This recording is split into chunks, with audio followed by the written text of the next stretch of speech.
days is Mary and Joseph Simpson. You've lost your marbles and the girls think you should be locked up.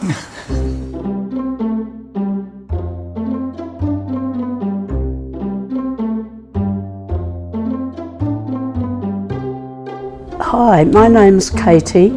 I am the founder of the Coffin Club concept from way back. 2010, I was at a meeting and they were asking for new groups. I don't really know why, but something happened in my heart and I stood up and I said I'd like to make my own coffin. I had no skills really, so it was then a quandary. How on earth am I going to get this going?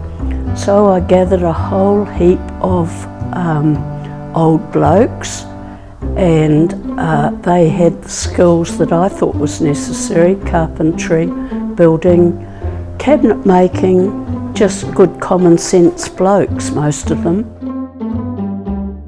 So we all met in Katie's garage and in the carport, and we made our own coffins. And we were very lucky because at the start we actually did make our own coffins, whereas now people cannot make their own. They can decorate in line, but they can't make their own. So we were quite lucky. We made our own. One of the most important things of a group like this, a coffin club, is the social aspect. So many oldies are isolated these days because of all sorts of things. It's loss of loved ones, of course, and the older you get, the more loved ones you sort of lose around you. Loss of your partner, your children being somewhere else in the world. They come here and they are totally loved. They get the loving touch, I'd call it.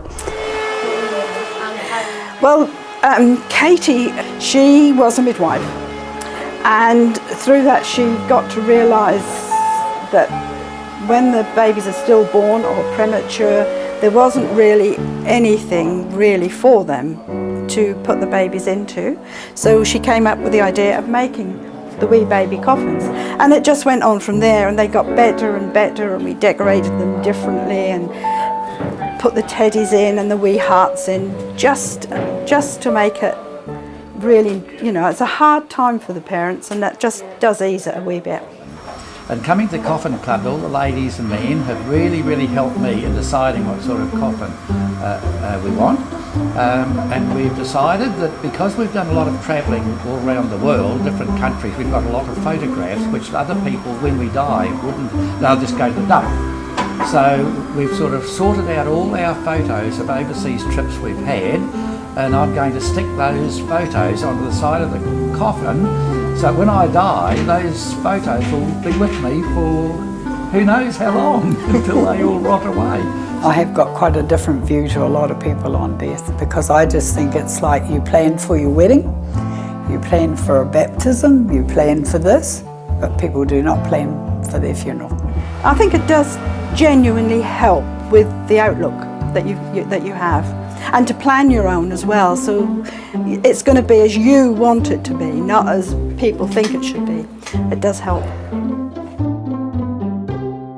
And the light switches, you put your hand around, put the light switches on, and the first sound you'd hear go whirr, and the fan's starting up, you know. Oh.